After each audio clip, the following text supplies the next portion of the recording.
Sir, అమెరికాలో Indian విద్యార్థులకి ఏ problem లేదు, ఇండియాకి సంబంధించినంత వరకు ఏ ఇష్యూ లేదు అంటూ చెప్పుకుంటూ వచ్చిన ఇండియన్ గవర్నమెంట్ ఒక హెల్ప్ లైన్ స్టార్ట్ చేసింది అక్కడ విద్యార్థుల ప్రాబ్లమ్స్ కోసం. అంటే ఇది అడిగితే అంటే ఇన్ని రోజులు లేదు, ఇప్పుడు స్టార్ట్ చేశారు.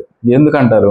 ఇది నిజంగా అంటే మనం కళ్ళు మూసుకుంటే ఏదో పాలు తాగినట్టుగా అక్కడ ఏం సమస్య ఉందని ప్రపంచం అంతా గగ్గోలు పెడుతుంటే, ముఖ్యంగా విద్యార్థులు అక్కడ చిన్న చిన్న ఉద్యోగాలు చేసుకోవడానికి వెళ్ళిన వాళ్ళు, పరిశోధనలు, రీడర్స్, రీసెర్చ్ స్కాలర్స్ చాలా ఇబ్బందులు పడుతున్నారు. అలాగే గ్రీన్ కార్డ్ ఉందని పెళ్లి చేసుకున్న వాళ్ళు దంపతులు కలవడానికి లేనటువంటి పరిస్థితి. మీరు ప్రేమించుకున్నారు, పెళ్లి చేసుకున్నారు అని మాకేం గ్యారంటీ, మాకు ఆధారాలు చూపించండి, మెసేజ్లు చూపించండి, ఇవన్నీ అడుగుతున్నారు. నిజంగా చాలా షాకింగ్.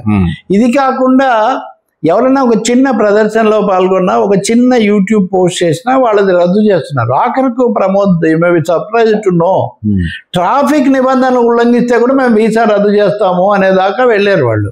అంటే ఏదో ఒక విధంగా వీళ్ళను గెంటేయాలి అని. ఎందుకంటే అమెరికానే ఆర్థిక సమస్యలో ఉంది, నిరుద్యోగం ఎక్కువగా ఉంది, ఎంతమందిని తొందరగా పంపించేయాలి. అంటే పొమ్మన్ లేక పోగబెట్టే కాన్సెప్ట్. ఖచ్చితంగా పొమ్మంటూ పోగ. అది కూడా కాకుండా పోనీ నిజంగా అదేనా అంటే మళ్ళీ గోల్డెన్ కార్డు మేము అమ్ముతాము, మీరు ఇన్ని లక్షల డాలర్లు ఇస్తే మళ్ళీ అమ్ముతామని దాని, ఇది కపటం కదా.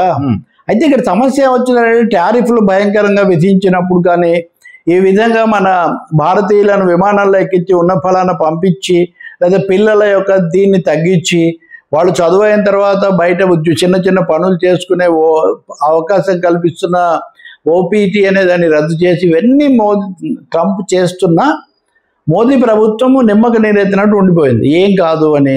ఇంకా చెప్పాలంటే ఇప్పుడు మీరు అడిగిన విషయంలో విదేశాంగ శాఖ కార్యదర్శి ఏ దేశం యొక్క రూల్స్ ఆ దేశానికి ఉంటాయి కదండి, మనం ఏం చేస్తామండి అన్నట్టు మాట్లాడింది. కానీ అది హద్దు మీరింది.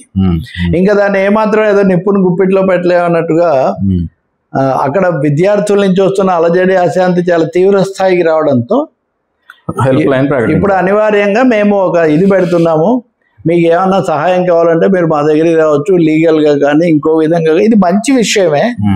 ఇలాగ టారిఫ్ల విషయంలో కూడా భారతదేశం జోక్యం చేసుకోవాలి. చైనా లాగా గట్టిగా నిలబడితే ఈ రెండు దేశాలు ప్రపంచానికి రక్షణ అని. ఇందులో మానవీయమైన హ్యూమన్ పార్ట్ ఒకటి ఉంది సార్. అంటే ఈ హెల్ప్ లైన్ నెంబర్ రెగ్యులర్ గా ఉండదా? రెగ్యులర్ గా ఉండే హెల్ప్ లైన్ అనే మా ఊరికే మనం మాట వరుసగా అంటున్నాము, ఒక వ్యవస్థ. ఓకే. ఎందుకంటే అమెరికా వాళ్ళు మూసేశారు, వాళ్ళ వరకు కౌన్సిలింగ్ సెంటర్ వాళ్ళది ఉండేది. Okay okay. వాళ్ళు వివక్షలో లేకపోతే దాడిలో భాగంగా ఇమిగ్రేషన్ కు సంబంధించిన సహాయ కేంద్రాన్ని వాళ్ళు మూసేశారు. మిమ్మల్ని చిక్కుల్లో పెట్టి మీ సంతకం బాగాలేదనో ఇంకోటి లేదనో పంపించడమే వాళ్ళ ఉద్దేశంగా మారింది. కాబట్టి భారత ప్రభుత్వం ఈ విషయం ప్రకటించినందుకు కొంత హర్షం, మంచిది అనేది ఉంది. హ్యూమన్ పార్ట్ ఒకటి ఉంది ప్రమోద్. సో ఇప్పటికైనా సమస్య ఉందని గుర్తించక తప్పలేదు ఇంకా వాళ్ళు. అలాగే టారిఫ్ల గురించి కూడా ఆర్థిక మంత్రి ఎక్కడో మాట్లాడినట్టున్నారు. ఇంకా ఆచరణలో ఏం చేస్తారన్నది మనం చూడాలి. ఇంకో కారణం కూడా ఉంది. ట్రంప్ నిన్న మాట్లాడుతూ భారతదేశం ద్వైపాక్షిక చర్చలతో వీటిని పరిష్కరించుకుంటారని చెప్తూ వచ్చింది. ద్వైపాక్షిక చర్చలకు అంత అర్జెంట్ ఏం లేదన్న ట్రంప్. కాబట్టి అనేక విధాల ఆయన విశ్వరూపం ప్రదర్శిస్తున్నా మనం చాలా వినమ్రంగా ఉన్నాము. ఆయన ఓపెన్ గానే ఆయన చెప్తూనే ఉన్నాడు. కాబట్టి ఇప్పటికైనా మనం ట్రంప్కు మనం ధన్యవాదాలు చెప్పాలి. మోదీ గారు ఎంత విధేయంగా ఎంత స్నేహంగా ఉంటా అన్నా కుదరదు బాబు, నువ్వు నన్ను ఎదుర్కొంటావా లేదా అని. కాబట్టి ప్రాథమిక హక్కుల సమస్య కూడా ఇక్కడ వచ్చింది. ఉదాహరణకు ప్రొఫెసర్లు వాళ్ళంతా ఉంటారు, వాళ్ళు ఎప్పుడు ఏం రాశారో అందులో ఏముందో అడిగి తెలుసు. పలానా లెటర్ ప్రమోద్ ఎప్పుడో రాసింది వ్యతిరేకంగా ఉంది, నువ్వు ఎవరితో మాట్లాడావు అన్నది కూడా అక్కడ లెక్క. సో ఈ విధంగా వృద్ధులు ప్రమోద్, గ్రీన్ కార్డ్ హోల్డర్లు పిల్లలని వీళ్ళు అక్కడికి వెళ్ళిన వాళ్ళు వచ్చి ఉంటారు అనుకో, ఇక్కడున్న వాళ్ళకి ఇంక మళ్ళీ తిరిగి వచ్చే అవకాశం లేకుండా చేస్తున్నారు చాలా మందికి.